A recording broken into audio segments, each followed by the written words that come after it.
Today's lesson is day 2 on section 6.7, graphing linear inequalities with two variables. So if you remember from the first day of this lesson, we're graphing a linear inequality out that has two variables in it. And the best way to visually show what all the possible answers are, because there are many, many different possibilities that I could plug in for x and y into this inequality and make it true. There are tons of them. There's actually an infinite amount. So what we do to represent all those different cases is we make a graph. We go to our friend the graph here that can show all our possible answers. Well, again, how do we graph something like this? Again, there's a couple ways you could do it. I'm going to right now change this one into slope-intercept form. I know sometimes even I would say let's do intercepts method for this one. But again, we seem sometimes most comfortable with slope-intercept form. So let's say we change this one to slope-intercept form, just as an example.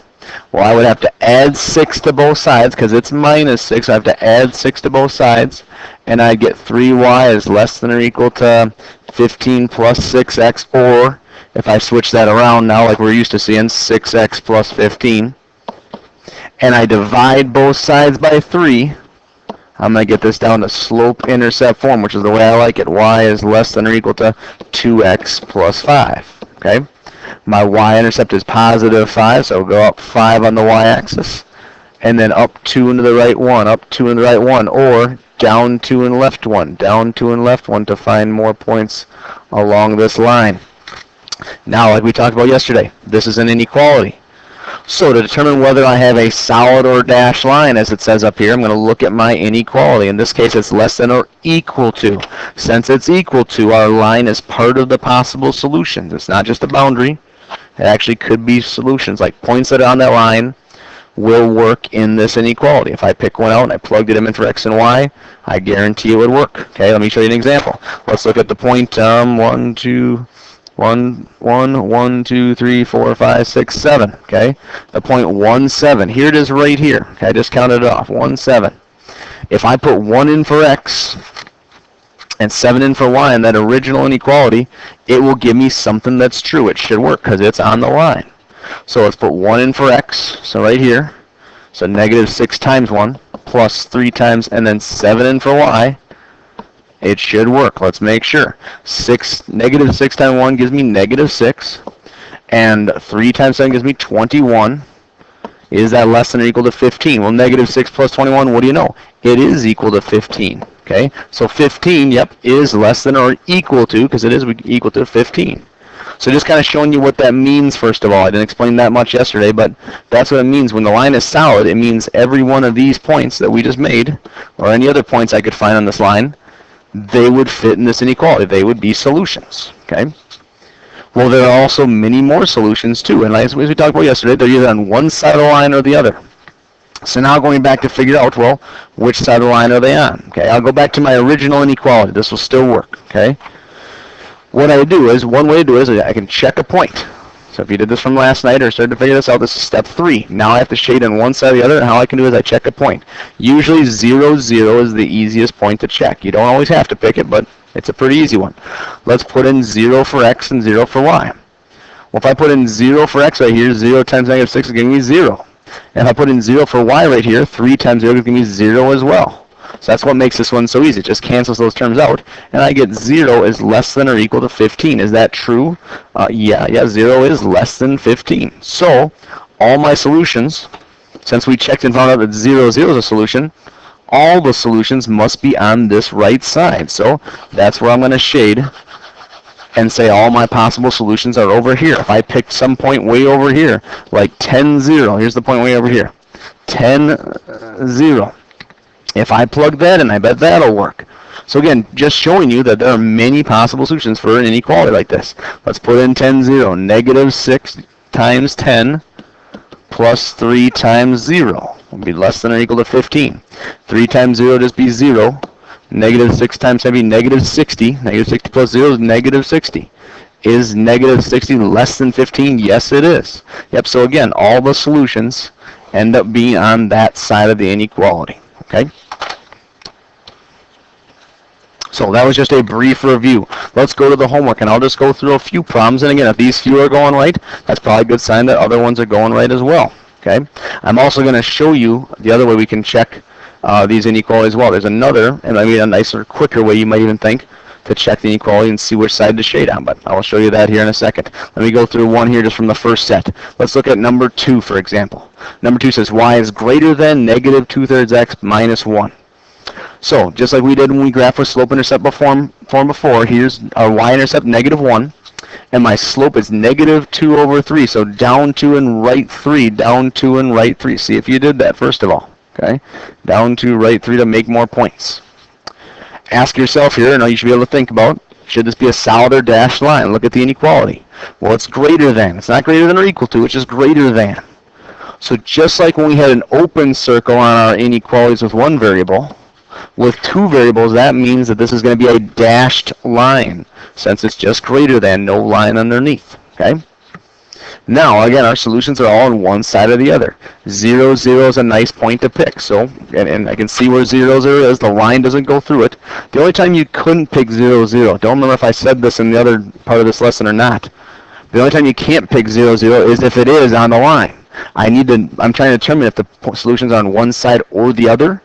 So I have to pick a solution that's on one side or the other. So as long as 0, 0 is on one of the sides, then I can do it. And yep, it barely is, but it is right here.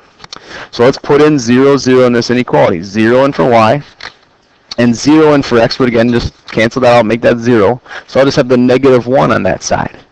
Is 0 greater than negative 1? Yes. 0 is bigger than any negative number.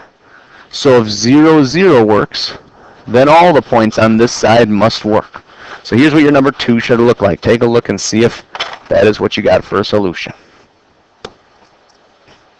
I'll pick out another one from this side. I'm going to jump down to number 6. Take a look at number 6 and see how you did on this one. So y is less than negative 5/4 x. So this problem, again, we're going to first graph it like slope-intercept form, because it is. It is in slope-intercept form. Y is by itself, just like we like. The y-intercept, if I don't see anything out here, right, what's the y-intercept in this problem? My b is 0 for this problem. So I'm going to start right at the origin in this case. So I'm going to put a point right on 0, 0.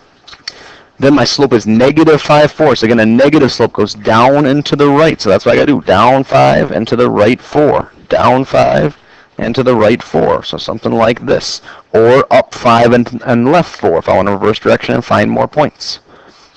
This line, again, looking at the inequality, this one also is just less than. It's not less than or equal to. So it's kind of like having an open circle when we graphed those inequalities before. Well, the way we signify that with two variables is we have a dashed line. So I have a dashed line for this answer, for my line now. Good. Now, here's a good example, and here's why I picked this one. I can't pick 0, 0 and plug that in, because 0, 0 is a point right on the line. There it is. It's the first point I started with, my y-intercept. I'm trying to determine if the points are either all over here or all over here. So I can't pick a point that's right in the middle or right on the actual line. Okay? So I just got to choose some other point. It doesn't really matter, but choose some other point that'll work. I'm going to pick the point down a 1, 1. Okay, that's, again, seems like another nice easy point, but there it is, 1, 1. I'm going to put that in and see if it works. If I put 1 in for y, I'll get 1 is less than, and 1 times anything on the right side here just gives me that same thing. So 1 times negative 5/4 would be negative 5/4. Is 1 a positive number less than negative 5/4, which is a negative number? No, it's not, right? Any positive number is going to be greater than a negative number, so no. So 1, 1 isn't a solution. So if this isn't, that means no solutions are on the side with 1, 1. So that means they're all on this side in this case. Okay? Again, that's how we check and determine which side do we shade on. Well, right now, okay, I'd like you to get your notes back out from what we took from the previous day. Because I'm going to talk to you about one more way. I just showed you that one way you can check to see whether the point's on one side or the other is by checking a point. But I want to show you one more way that you may like that actually is a little quicker, as long as the equation's in slope-intercept form. I should say, as long as the inequality is in slope-intercept form. So have your notes out from the previous day, and I just want you to add to this. You already wrote this down, or if you didn't, you should now, but you wrote down these 3 steps. Again, when I'm graphing an inequality, use slope-intercept form first if we can, if it's set up nice for it. When I graph, I'm either going to use a solid or dashed line, and then we check a point to see which side the solutions are on. But there's one other way. You could also, here's an alternate step 3, you could say, maybe step 3 with like a little star or something. Here's another way you can do it. If our equation, or if our inequality, if we have slope-intercept form, I'm going to say, y equals mx plus b. If we have this, if our inequality is set up like that, we can also just check the inequality itself. Check the inequality.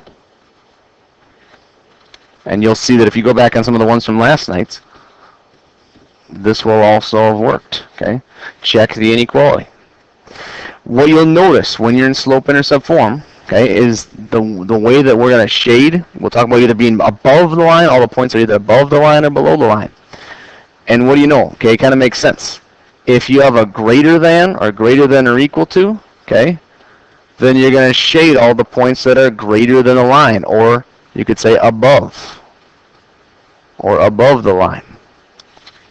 If it's a less than sign, okay, less than, or less than or equal to, then you're actually going to shade below the line, because it makes sense. All the points, all the solutions are less than or below what the line should be, what the actual boundary is. Okay, so there's kind of your key to graph some of these from now on, if you have it in slope-intercept form. Just showing you an example. Okay, here's 2 examples I've got down here.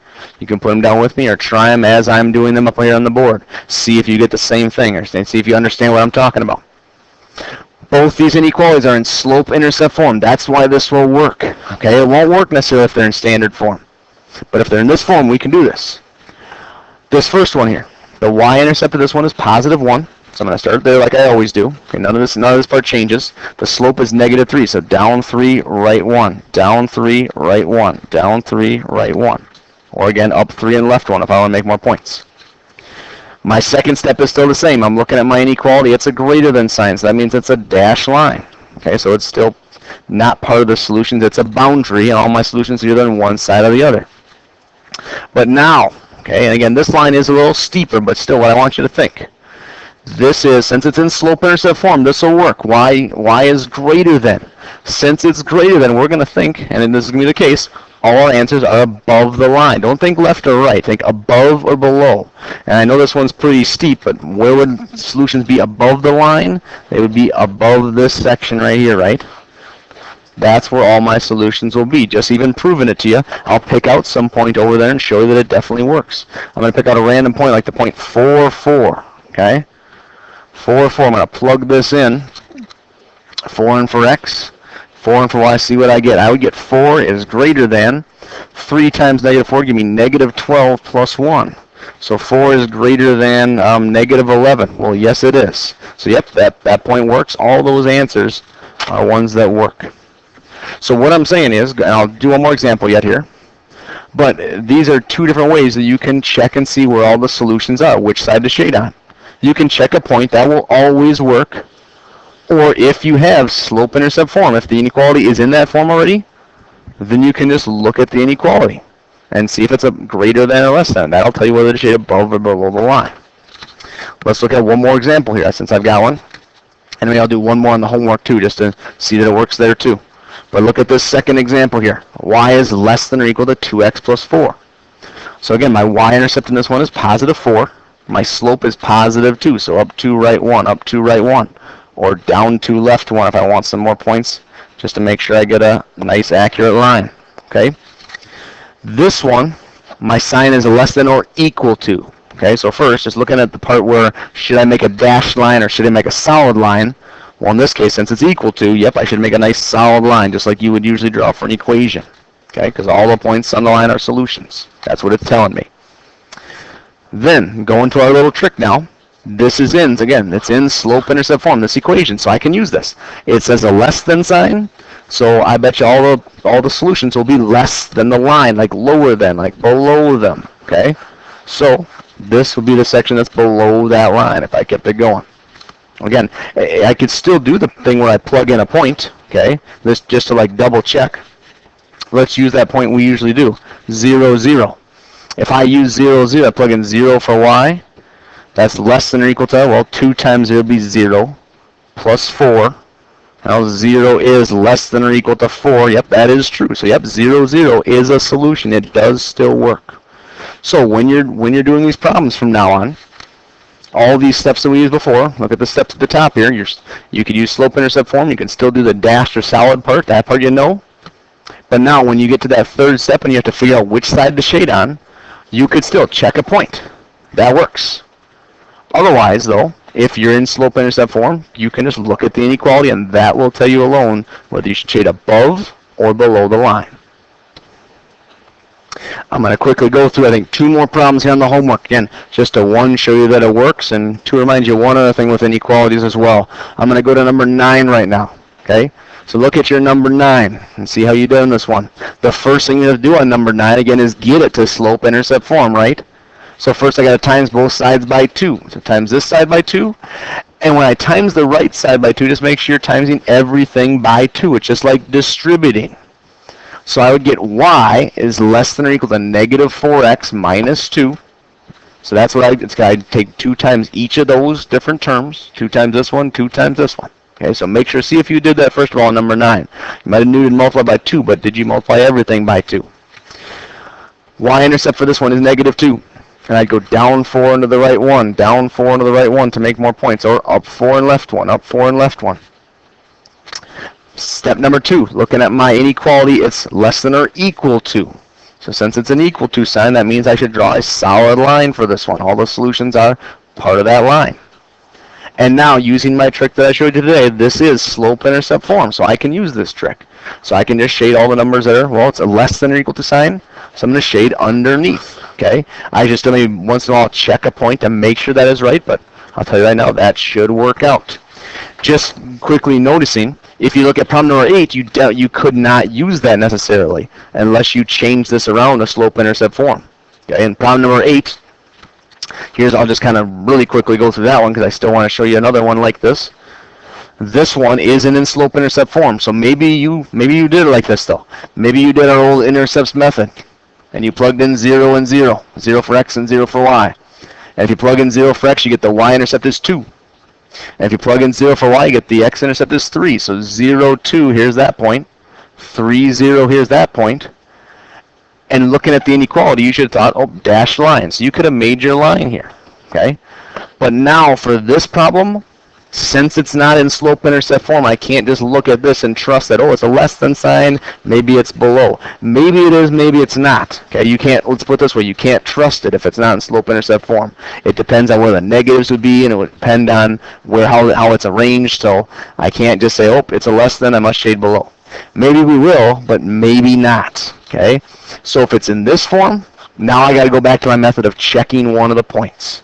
Again, nice thing is though, 0, 0 is like the easiest point to check, and my line doesn't go through it, so let's check 0, 0. If I put 0 in for x, I get 0 here, 0 in for y, I get 0 here, and I add them together, I just get 0. Is 0 less than 6? Yeah, it is. So in this case, I will shade below, okay? But again, if I had changed a negative or something there, like it wouldn't necessarily have been that sign fits. If I got it in this form, you still got to do the old check a point method. Okay? And I want to go through one more problem, and it could either be 7 or 11.